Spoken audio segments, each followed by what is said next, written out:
pemirsa PKTV dimanapun Anda berada, kita berjumpa kembali dalam program siaran Ramadan yang setiap sore menemani Anda selama bulan Ramadan.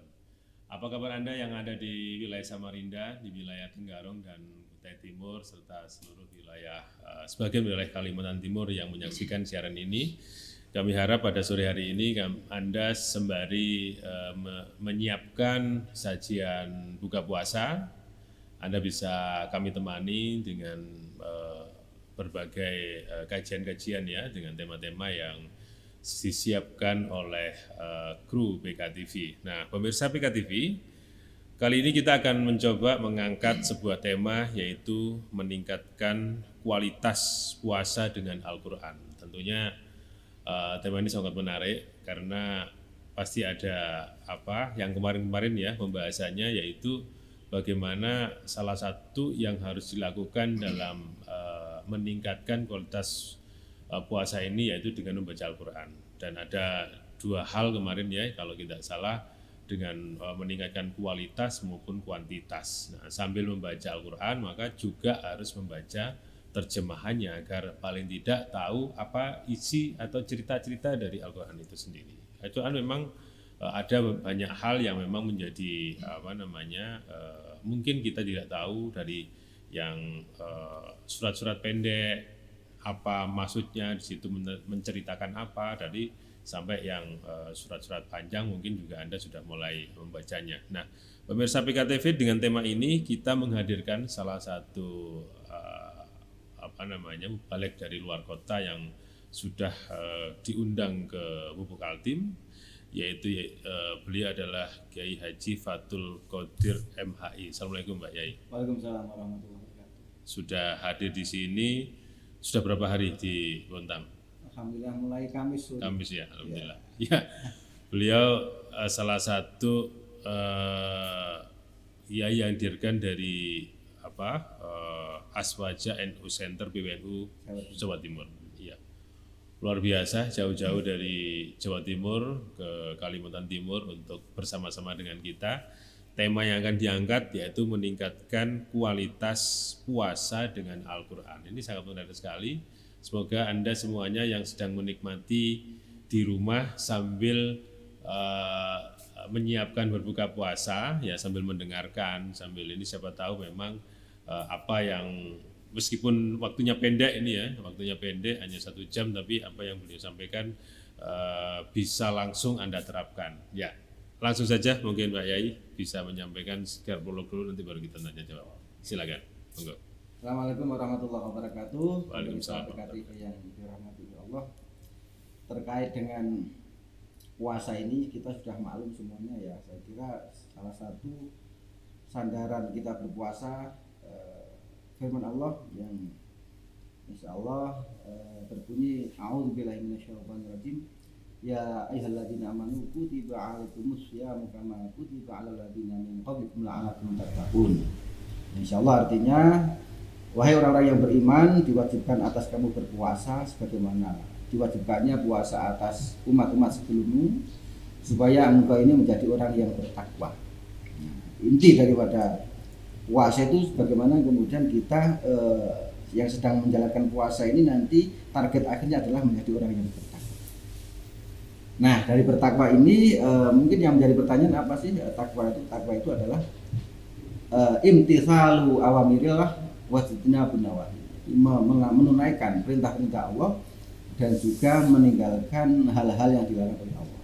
Itu inti daripada puasa.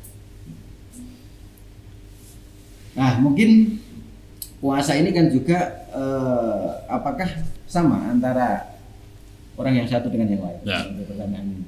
Ini kan apakah semua orang yang berpuasa itu pasti menjadi orang yang bertakwa? Ini yang perlu kita pahami lebih jauh, karena apa? Banyak orang-orang yang berpuasa itu hanya puasa secara lahiriah saja. Iya. Nah, rubba shaimin laisa lahu min syami ilal ju' wal atos. Katakan Nabi. Banyak orang yang berpuasa cuma dia itu hanya sekedar menahan lapar dan dahaga saja. Intinya hanya berpuasa menahan lapar dan dahaga, tapi dia tidak mendapatkan pahala puasa. Nah, Ini yang perlu kita juga pahami supaya dalam berpuasa ini bagaimana kita tiap hari, tiap saat selama bulan Ramadan ini meningkatkan kualitas berpuasa tersebut. Nah, sebagaimana dalam Ihya Ulumuddin ya, Imam Al-Ghazali mentipologikan pelaku puasa ini ada beberapa tingkatan. Ya, ada puasanya orang awam, puasanya orang khusus, dan puasanya orang khususil khusus. VVIP lah. VVIP, ada yang ekonomi, VIP dan VVIP. Ya. Yang pertama ya, puasanya orang awam ini ya hanya menahan lapar dan dahaga saja. Itu saja yang dipikir. Jadi bagaimana perut ini tidak mulut tidak kemasukan suatu hal ya, makanan, minuman, itu saja. Tapi anggota tubuh yang lain tetap bermaksiat. Melihat mata, melihat apapun ya, melihat orang atau pikiran untuk menilai, oh ini kok kekurangannya ini katanya ini. Nah, kemudian melihat apapun lah yang kemudian berpotensi menumbuhkan syahwat, itu masih diikuti. Ghibah juga masih ya, gosip. Ya, kemudian merasa riya, sombong, hasud. Jadi intinya puasanya orang awam atau shaumul awam ini ya hanya sekedar menahan dari makanan. Dari makanan dan minuman itu saja. Tapi anggota tubuh tetap bermaksiat, apalagi hati. Yang kedua, shaumil khusus, puasanya orang-orang khusus. Orang-orang khusus. Ini orang-orang solih lah, orang solih, orang-orang yang baik. Nah, bagaimana itu? Di samping puasa itu kan menahan suatu hal yang masuk melalui lubang ya, lubang atas maupun bawah, mulut maupun hidung, atau dari bawah ya anggota bawah ya, yang itu juga tidak boleh dimasuki. Nah, cuman puasa ini kan tidak hanya sekedar fisik, tapi puasa itu adalah bagaimana kita menahan hawa nafsu. Nah, kalau puasanya orang khusus itu dia menahan makan dan minum, juga dia menahan jawarih, anggota tubuh dari maksiat. Ya, biasanya misalnya kita itu kalau tidak puasa ya, kita datang ke tempat-tempat maksiat. Tapi kalau puasa kita tahan dulu. Ya. Biasanya tangan kita itu untuk mengambil milik orang lain tanpa hak, tanpa benar, kita hindarkan. Jadi intinya puasanya orang khusus itu selain menahan hawa nafsu, tapi juga anggota tubuh semuanya. Mata, hidung, kuping, tidak suka mendengarkan. Tangan tidak gibah-gibahan orang. Gosip. Itu lumayan lah, itu puasanya orang solih. Semoga kita termasuk itu minimal. Amin. Minimal ya. Minimal. Kalau bisa VVIP tadi ya, gimana itu? Nah, yang VVIP ini yang mungkin itu butuh istihad, butuh jihad ya. Butuh upaya, butuh benar-benar butuh riyadhah benar. Ya ini khusus. Saumu khususil khusus, ini puasanya orang yang VVIP. Itu prakteknya bagaimana? Menahan makan dan minum, kemudian anggota tubuh menghindarkan dari maksiat, dan juga hati. Hatinya ini benar-benar dikondisikan untuk tidak melakukan kemaksiatan. Contohnya apa? Ya, kita tidak suudzon, ya, tidak negatif thinking kepada orang. Kita tidak punya pikiran jelek kepada orang. Nah, kita tidak ada punya rasa dalam hati yang penuh dengan maksiat ini, apapun itu. Nah, itu puasanya khusus yang ditipologikan oleh Imam Al-Ghazali dalam Ihya Ulumuddin. Kira-kira begitu. Ya, pemirsa PKTV, 3 golongan ya paling enggak ya. Yang tadi disebutkan itu ya kita mau yang mana gitu. Tapi pasti kita bikin yang terbaik, yang VVIP tadi. Jadi ada puasa yang memang hanya menghindari dari makan dan minum saja, tapi yang kedua adalah dari hati dan semuanya, organ tubuh kita juga terhindar dari benar-benar berpuasa juga. Dan yang ketiga selain kedua hal itu dan mengamalkan ya, mulai dari berbuat baik, terus membaca Al-Quran tadi, memperbanyak ibadah-ibadah yang lain. Nah ini kita mencoba yang itu sekarang. Tapi sebelumnya mungkin hakikat puasa dulu nih. Kira-kira hakikat puasa pada seseorang itu ya, atau untuk manusia Muslim ya semuanya seperti apa nih sebenarnya? Jadi hakikat puasa kalau secara tekstual lah mudahnya, itu kan kita hanya menahan dari perkara yang membatalkan, mulai dari terbitnya matahari, jadi mulai dari imsak ya, sampai ke terbenamnya matahari sampai maghrib lah, mudahnya seperti itu. Itu secara normatif seperti itu. Tapi hakikatnya puasa sebagaimana ayat yang saya bacakan tadi, bagaimana kemudian puasa ini bisa menjadikan kita menjadi orang yang bertakwa. Dengan berlapar-lapar ini ya, lapar-lapar ini tidak hanya sekedar kemudian ya lapar saja, tidak kemudian boleh melakukan hal-hal yang lain yang dilarang oleh agama, tidak. Tapi bersamaan sembari kita berlapar-lapar lia itu kemudian bagaimana kita mengisi masa-masa berpuasa, waktu berpuasa dengan hal-hal yang bisa meningkatkan kualitas iman kita. Dengan apa? Dengan banyak, dengan ibadah-ibadah yang lain. Contoh misalnya dengan kita banyak sholat sunnah, kita taraweh ya. Taraweh itu kan termasuk qiyamul lail. Min ba'di qiyamul lail. Jadi salah satu bentuk dari qiyamul lail adalah taraweh. Kemudian bisa dengan kita membaca Al-Quran, dengan kita banyak sedekah, dengan kita banyak mengadakan kajian-kajian, pengajian-pengajian, kajian-kajian misalnya sebelum buka. Kemudian ya seperti ini ya. Seperti ini termasuk ini. Kemudian misalnya kuliah subuh, setelah subuh biasanya habis wiridan subuh kemudian pulang, itu kita coba luangkan waktu untuk berdiskusi, untuk menambah ilmu. Nah, ini yang kemudian bisa mengarahkan kita dalam berpuasa itu mencapai target utama, yaitu menjadi orang yang bertakwa. Nah, salah satunya yang perlu kita ketahui yang paling penting adalah bagaimana kita mengisi puasa ini dari puasa dengan Al-Quran. Karena itu paling mudah itu ya. Ini paling mudah. Yang bisa dilakukan tinggal mau enggak gitu ya. Mau atau enggak. Karena kalau tidak dipaksa, dibiasakan, kita itu juga sebagai orang Muslim itu ya, yang saya baca dalam berbagai riset ya. Orang yang bisa membaca Al-Quran di Indonesia ini sekitar 35% umat Islam. 35% aja. 65% itu tidak bisa. Ini yang luar biasa. Padahal Islam ya. Islam. Belum nanti yang rutin baca Al-Quran, yang paham maknanya. Nah, ini kita bayangkan kualitas umat Islam di Indonesia seperti itu. Padahal kita tahu Al-Quran ini kan segala sumber dari ajaran Islam ya Al-Quran. Nah, minimal di bulan puasa ini kita bagaimana mencoba memulai mentradisikan baca Al-Quran. Kenapa harus Al-Quran? Kita tahu Al-Quran itu turun di bulan puasa. Bagaimana ini Al-Baqarah 185 kalau tidak salah ya. A'udzubillahi minasyaitonir rajim. Syahrul Ramadan alladzi unzila fihil Qur'an hudal linnas wa bayyinatin minal huda wal furqan. Bulan Ramadan ini adalah bulan di mana diturunkannya Al-Quran sebagai petunjuk, sebagai penjelas dan sebagai pembeda antara perkara yang hak dan batil. Itu Al-Quran.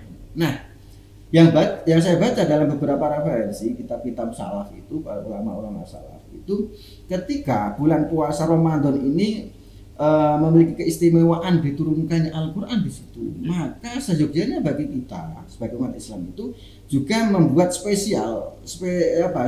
membuat istilahnya kegiatan yang spesial di bulan Ramadan dengan apa? Dengan baca Al-Quran. Baca Al-Quran. Tadarus lah kalau umumnya. Tadarus lah mudahnya tadarus. Kita tradisikan di berbagai tempat tadarus. Tidak hanya harus di masjid, tidak. Di rumah, di perkantoran. Bahkan kalau di berbagai negara itu kan baca Al-Quran biasa di bis. Yang kalau di kita agak aneh ya.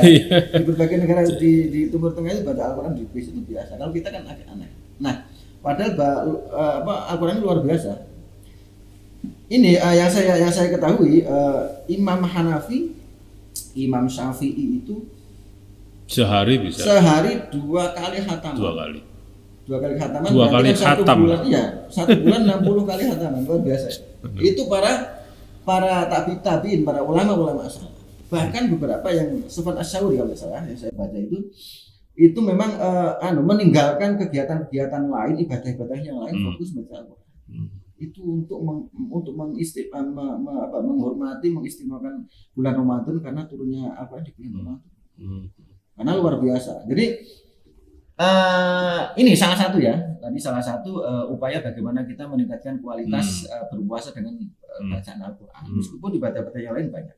Tapi kita spesifik kita bahas Al-Quran bagaimana dahsyatnya pengaruh Al-Quran terhadap di samping kualitas berpuasa juga personal dan juga keluarga. Ini yang menarik. Ada Kanjeng Nabi yang menyampaikan juga tentang dampak dari bacaan Al-Quran. Dia mengatakan innal quluba tasda'u kama yasda'u al-hadid.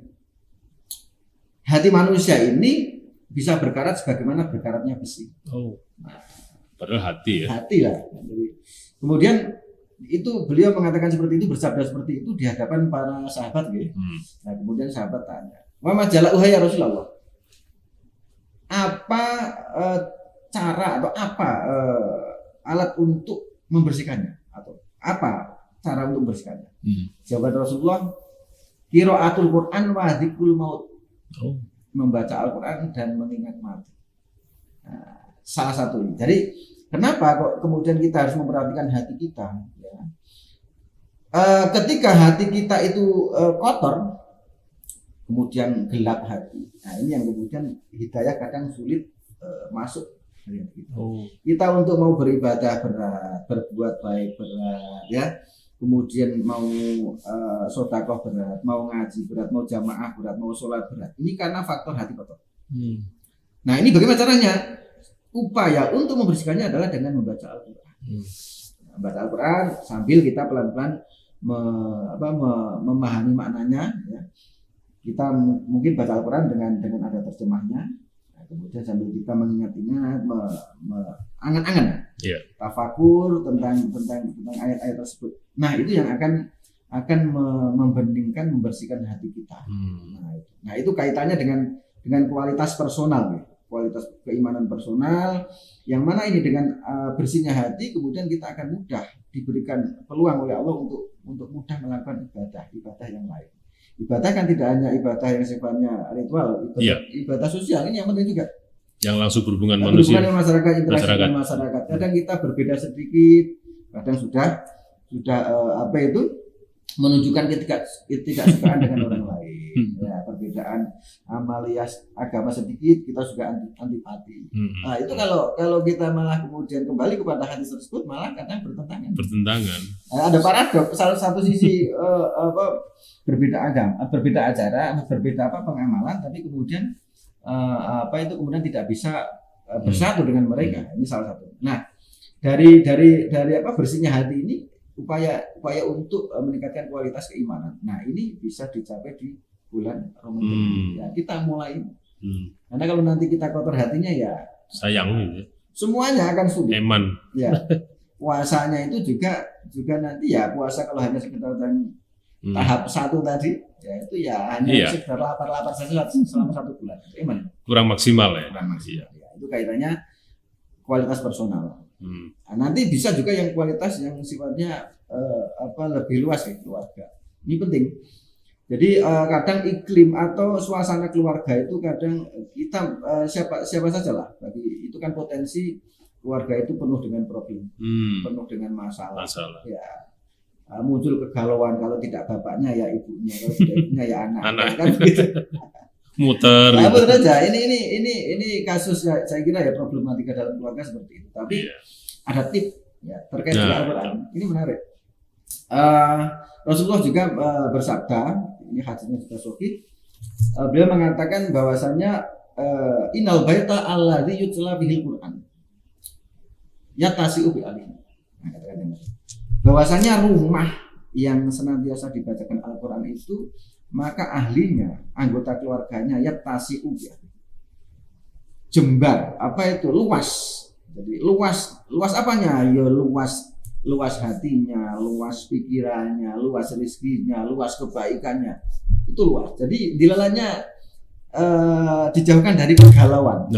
Kalau problematika apapun tidak galau. Jadi adem ayem. Meskipun namanya problem manusia itu wajar. Iya. Tapi dilalahnya bisa dada kita itu bisa luas, pikiran kita bisa jernih. Karena apa? Ya itu rumah yang selalu dibacakan Al-Quran. Selanjutnya wa kasuro khairuhu, banyak kebaikan. Relatif secara kualitas dan kuantitas kebaikan di rumah tersebut itu muncul. Contohnya bagaimana? Yang dilalahnya dijauhkan dari masalah ya. Kemudian di situ muncul dilalahnya anggota keluarga ini semuanya perilakunya baik, cara berpikirnya positif, selalu berpikir positif, sikap-sikapnya positif ya. Kemudian dalam konteks misalnya aspek ibadah bagus ya, sholatnya juga bagus, tidak perlu kita ngejar-ngejar ngoprak-oprak, bahasa Jawanya ngoprak-oprak. Ayo sholat, tapi mereka dengan sendirinya itu digerakkan oleh Tuhan, barokahnya baca digerakkan oleh Tuhan. Iya, itu yang luar biasa. Katsura dzikruhu. Katakan Nabi katsura dzikruhu. Katsura khairuhu. Banyak kebaikan. Selanjutnya adalah wa tahduru al malaikah. Malaikat itu hadir di situ. Nah, malaikat hadir di situ, malaikat rahmat ya. Malaikat yang selalu membawa rahmat, membawa kebaikan kepada kita itu ya kerasan di rumah tersebut. Nah, misalnya studio ini, ya, di sini. Kebaikan malaikat rahmat bahwa kebaikannya selalu kerasan di sini. Sehingga apa? Ya itu anggota keluarga selalu dirahmati oleh Allah. Misalnya dapat rezeki dirahmati, rezeki yang barokah.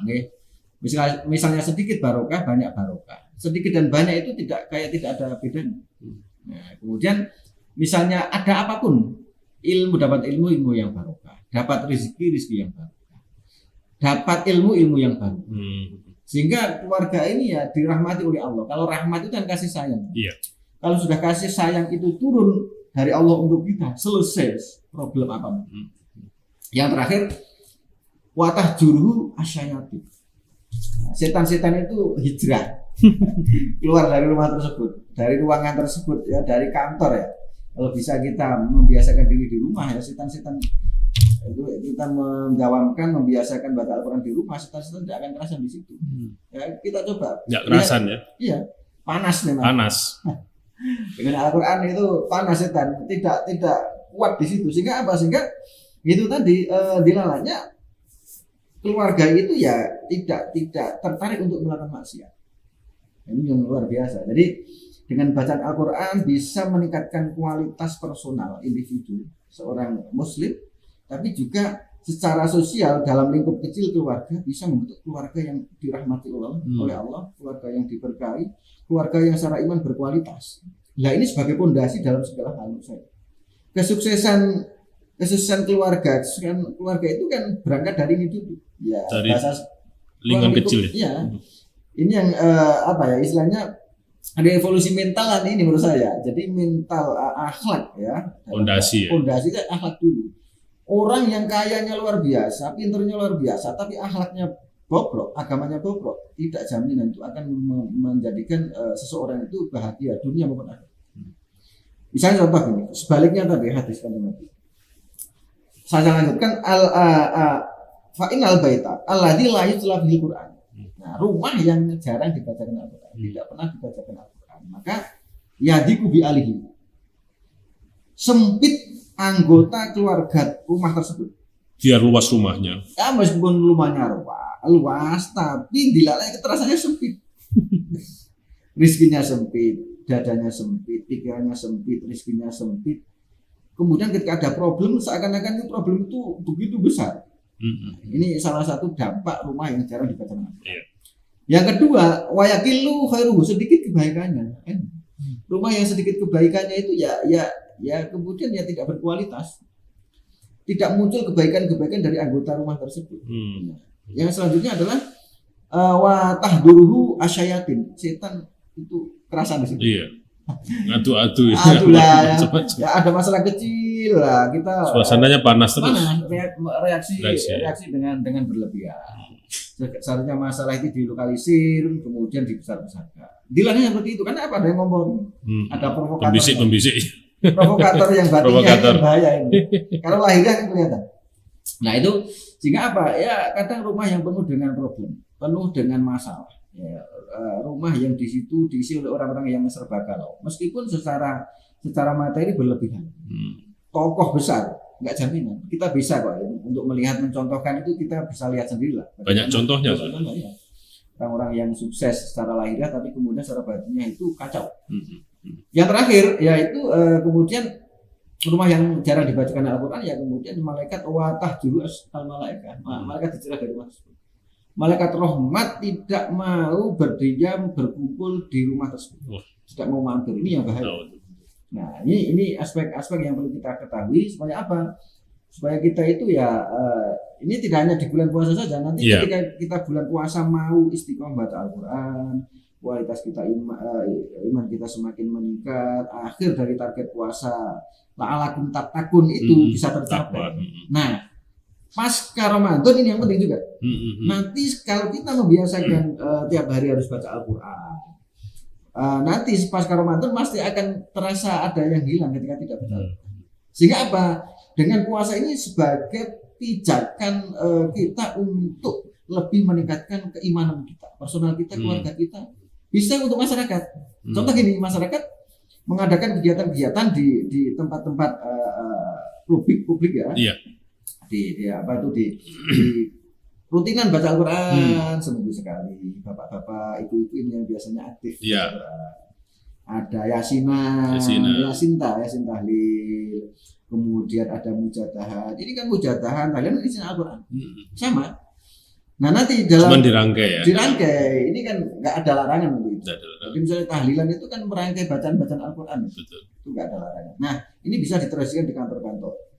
Ya. Misalnya tidak itu ya baca Al-Quran, ayo seminggu sekali Jumat kita ada kajian, kemudian diawali dengan bacaan Al-Quran. Itu luar biasa. Ini nanti iklim perkantoran, iklim perusahaan akan semakin akan semakin indah, semakin bening, semakin bersih. Iya. Rahmat Allah akan turun. Bercahaya. Ini yang perlu kita perhatikan. Fadhkuruni, maka aku azkurkum, maka aku akan mengingatmu. Washkuruli wala takfurun, janganlah engkau kufur kepadaku. Ya, jadi bersyukurlah, janganlah engkau berkufur kepadaku. Jadi intinya fadhkuruni azkurkum. Zikirlah kamu kepadaku, niscaya aku akan mengingat kamu. Washkuruli, dan bersyukurlah kamu kepadaku, fala takfurun, janganlah engkau kufur kepadaku. Nah, intinya bagaimana kita selalu berzikir, ingat kepada Allah. Kalau kita ingat kepada Allah, maka Allah akan ingat kita terus. Dengan apa? Dengan zikir tadi. Nah, zikir ini saya ingat sebuah hadis begini. Hadis Nabi Dawud ini luar biasa. Ad-dunya mal'unatun, mal'unun ma fiha. Dunia ini ya suatu yang di mal'un ini laknat. Laknat yang saya baca itu dalam tafsir itu mazmumatun. Dunia ini ad-dunya mal'unatun ad-dunya mal'unatun wa ma fiha. Ad-dunya mal'unatun wa mal'unun ma fiha. Dunia ini mal'unah, dihina ya, termasuk barang yang hina, dan sesuatu yang ada di dalam dunia ini mal'unun. Nah, intinya mazmumun, artinya dalam mazmum itu sesuatu yang dihina. Intinya dunia itu hina, katakan hina. Illa dzikrullah, kecuali ingat kepada Allah. Lagi-lagi zikir. Illa dzikrullah, kecuali ingat kepada Allah. Nah, ingat kepada Allah au aliman au muta'aliman. Kecuali ingat kepada Allah, zikir kepada Allah, atau orang yang berilmu yang mengamalkan ilmunya, muallim, orang yang mau mengajarkan ilmunya. Ya, kita mau mengajar pada anak-anak kecil, itu luar biasa. Termasuk dunia yang tidak dilaknat itu. Kemudian muta'aliman, atau kita masih mau belajar.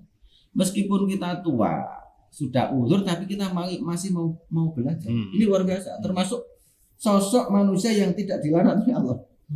Jadi intinya bagaimana Kanjeng Nabi ini menggambarkan bahwasanya seluruh dunia ini, apapun itu, kekayaan atau kecantikan seseorang, kegantengan seseorang, jabatan seseorang, itu sesuatu yang dilaknat. Kecuali zikrullah, ingat kepada Allah.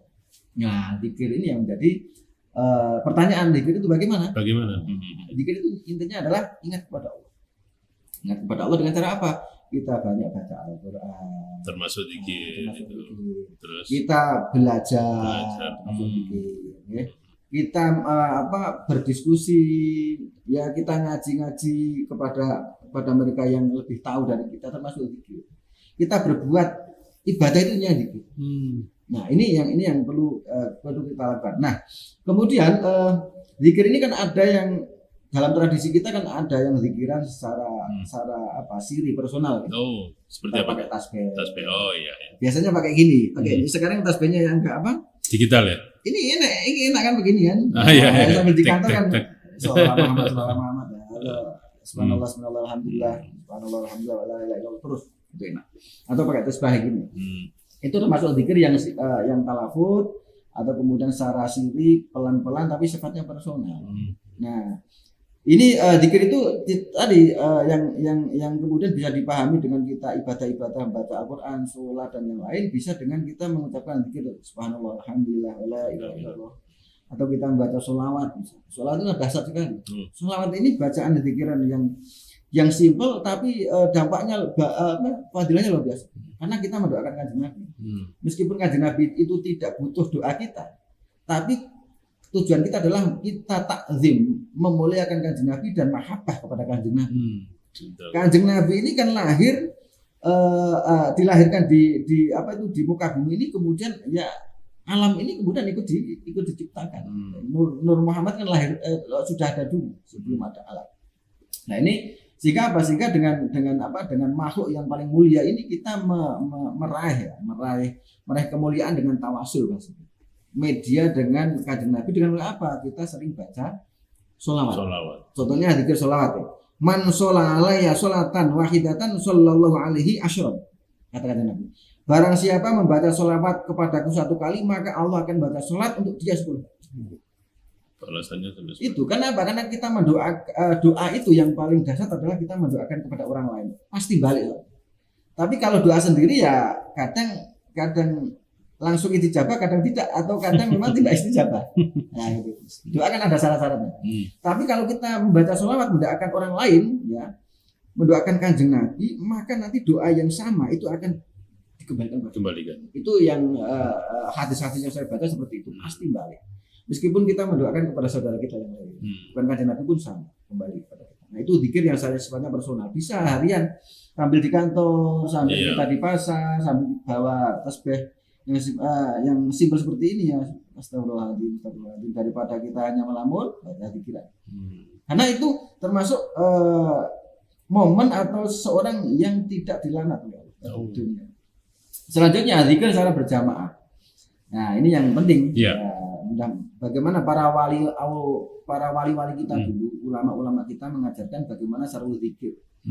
Zikir ini kan kadang masyarakat kita itu kan hanya kalau dikasih dalil yang sifatnya tekstual itu kadang tidak nancep ya. Butuh diberikan tauladan uswah. Dengan cara apa? Ya tadi dulu misalnya mohon maaf mungkin sebelum Islam itu Islam belum menyebar di Indonesia. Sudah ada tradisi agama yang lain.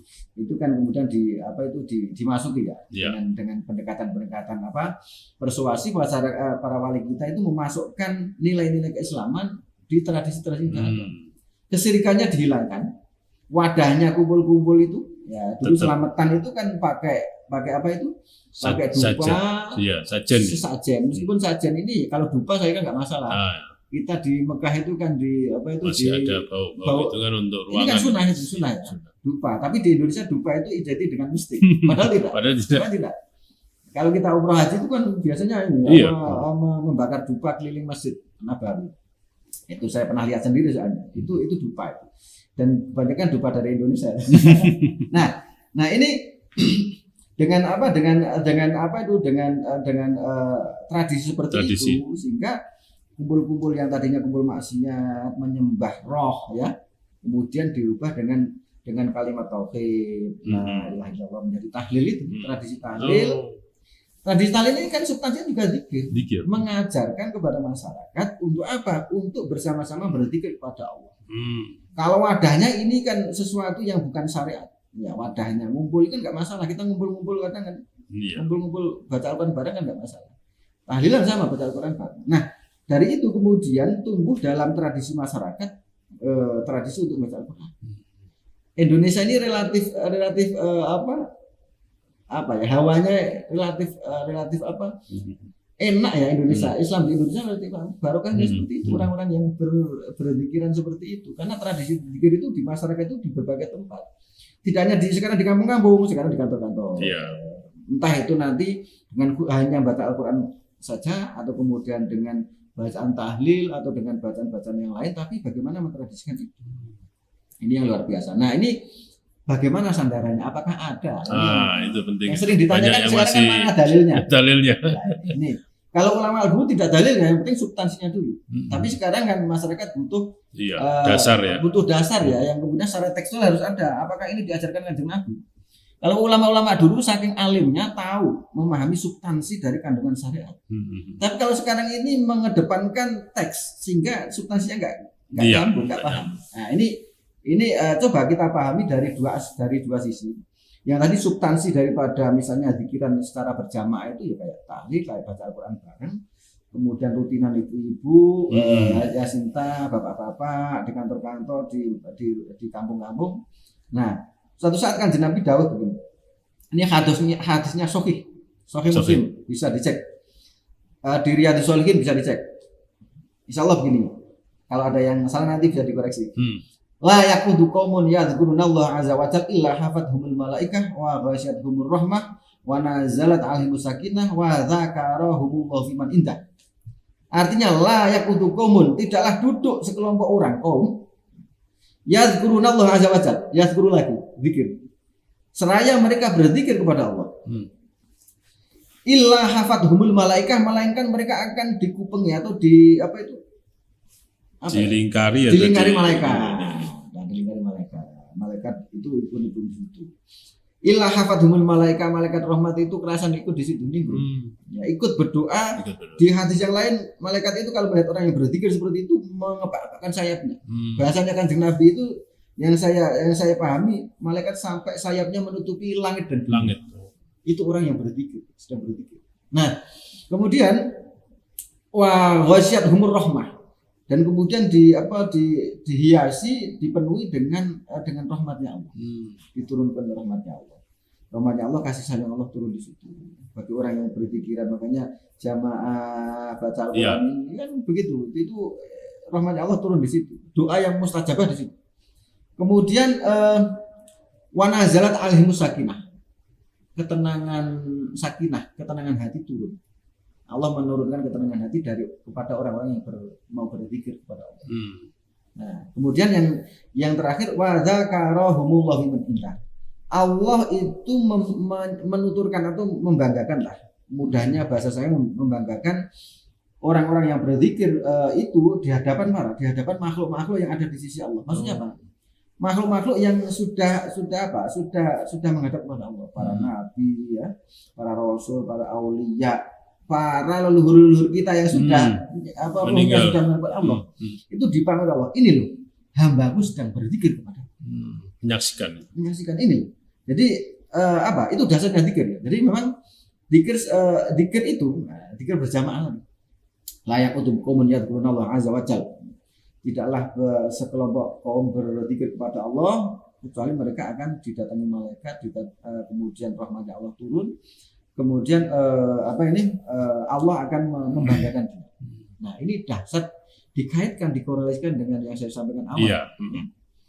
Zikir itu kan bisa baca Al-Quran, bisa zikir membaca la ilaha illallah, subhanallah, alhamdulillah, dan sholawat dan yang lain. Nah, itu kalau ditradisikan dalam masyarakat kita, di rumah kita, kemudian di perkantoran kita, di kampung kita, di negara kita, luar biasa. Ini janji dari Kanjeng Nabi Muhammad SAW kepada umat Islam ya. Apalagi ini di bulan puasa. Nah, sehingga apa? Ketika tradisi itu dihidupkan, maka nanti akhirnya adalah kita akan mendapatkan target utama menjadi orang-orang yang takwa. Takwa itu intinya kan itu, melakukan apa yang diperintahkan oleh Allah, meninggalkan apa yang dilarang oleh Allah. Itu ini. Kita menjadi manusia yang sempurna di hadapan Allah, bukan manusia yang sempurna di hadapan manusia. Nah, itu yang menilai hanya Allah. Kira-kira begitu. Terima kasih. Kira-kira kalau kita bicara zikir tadi, zikir apa yang paling super ya, yang bisa dibaca oleh umat muslim atau di antara dzikir-dzikir yang mungkin yang lain? Kalau kita membandingkannya, saya kira beberapa tingkatan ini dzikir yang paling utama itu tetap sholat. Aqimus sholah lidzikri. Dirikanlah sholat itu. Jadi inna sholata tanha 'anil fahsya'i wal munkar. Sholat itu bisa inna sholata tanha 'anil fahsya'i wal munkar, bisa menahan kita, bisa menghindarkan kita dari perbuatan keji dan munkar. Itu zikir yang paling utama sholat. Sholat. Misalnya sholat pertama sholat wajib, sholat fardu 5 waktu itu, dan kemudian sholat yang lain. Kita puasa di bulan Ramadan ini ada sholat taraweh ya. Macamnya sholat malam, sholat taraweh. Tambahi kita nanti malam sholat qiyamul lail, hajat, witir ya. Kemudian sholat tahajud, ya, sholat mutlak. Ya. Kemudian kita di luar Ramadan ya kita bisa melakukan sholat yang lain. Nah, kemudian setelah setelah sholat baca Al-Quran. Al-Quran ini ya itu tadi. Al-Quran itu sebagai pintu kita memahami tentang ajaran Islam ya Al-Quran.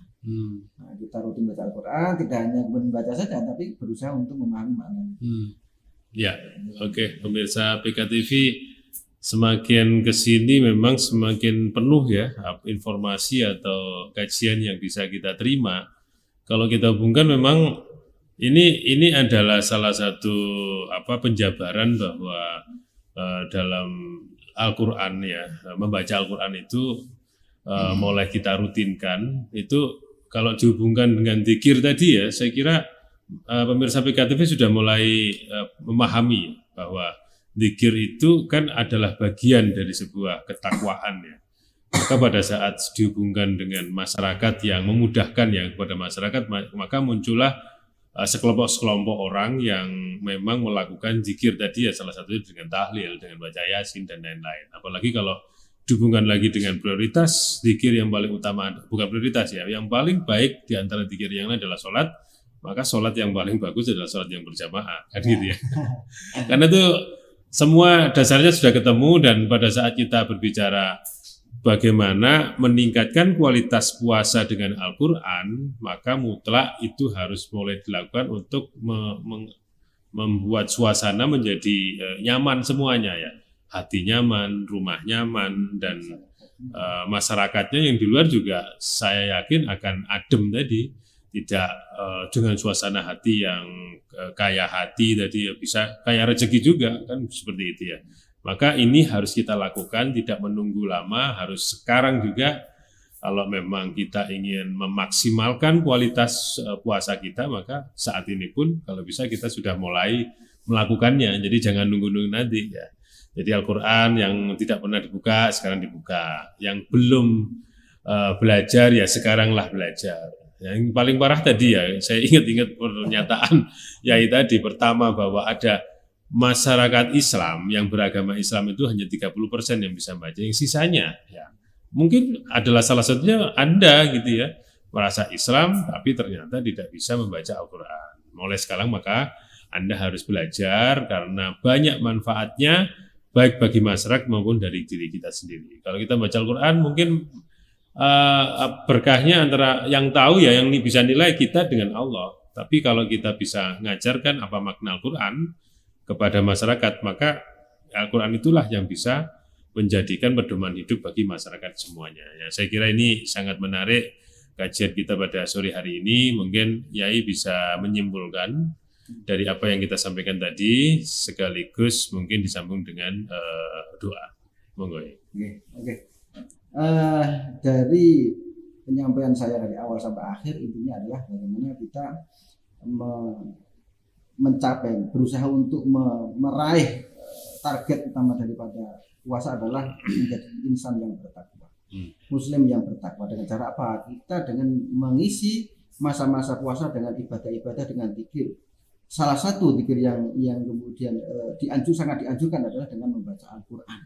Di samping zikir yang lain juga, tapi Al-Quran ini karena apa? Al-Quran sebagai sandaran utama kita dalam beragama, yang mana itu turun di bulan Ramadan. Ini bagaimana mentradisikan membaca Al-Quran di bulan Ramadan. Ketika belumnya itu tidak pernah baca Al-Quran, sekarang baca Al-Quran. Sebelumnya itu sudah rutin, ditambah intensitasnya, kualitas dan juga kuantitasnya. Supaya apa? Kita benar-benar menjadi orang yang bertakwa setelah kita selesai bulan Ramadan ini. Di hari puasa kita lebaran benar-benar lebar, selesai dari dosa-dosa, dari kekurangan-kekurangan, dari kedaifan-kedaifan kita sebagai manusia. Itu intinya. Iya, luar biasa. Monggo ya disambung sama doa di akhir acara. Mari kita berdoa bersama. Saya Pandu. A'udzubillahi minasyaitonir rajim. Bismillahirrahmanirrahim. Alhamdulillahirabbil alamin. Hamdan ya Rabbana lakal hamdu kama yanbaghi li jalali wajhika wa bi subhanaka wa salli wa sallim ala sayyidina Muhammad. Salatan tunjina biham jamil ahwali wal fatana udilana biha jamil hajat wa tubahruna biham jamil sayyat wa tarafa'una biha ala darajat wa tuballighuna bi sallallahu ya jamil khalatul halid wa tamamat. Allahumma taqabbal du'ana wa salatana wa siyamana wa ruku'ana wa sujudana wa ruku'ana rabbana zalamna anfusana wa lam taghfir lana wa tarhamna lanakunanna minal khasirin rabbi hab lana shalihin rabbi alni muqima shalih min dzurriyyati rabbana wa taqabbal rabbana hab lana min azwajina wa dzurriyyatina qurrata a'yun wa ij'alna lil muttaqina imama. Rabbana atina fid dunya hasanah wa fil akhirati hasanah wa qina adzabannar. Subhana rabbika rabbil izzati amma yasifun wa salamun alal mursalin walhamdulillahi rabbil alamin. Amin ya rabbal alamin. Baik, ya terima kasih atas kehadirannya di studio PKTV. Pemirsa PKTV, demikian acara syiar kita pada sore hari ini, pemirsa PKTV dan pendengar radio SKFM ya. Demikian acara kita tadi sudah banyak disampaikan dan tentunya di akhir tadi sudah disimpulkan. Tentunya Anda semuanya bisa merasakan dan apa yang menjadi perbincangan kita tadi, dan tentunya kalau Anda tidak melaksanakan sangat disayangkan karena ini masih suasana Ramadan. Silakan kita memaksimalkan ibadah kita di bulan ini dengan salah satunya membaca Al-Quran. Saya mewakili seluruh kerabat kerja pamit undur diri. Saya Teguh Suharjono, kita akan ketemu pada edisi syiar yang akan datang. Terima kasih. Wassalamualaikum warahmatullahi wabarakatuh. PKTV Gereja Ibne.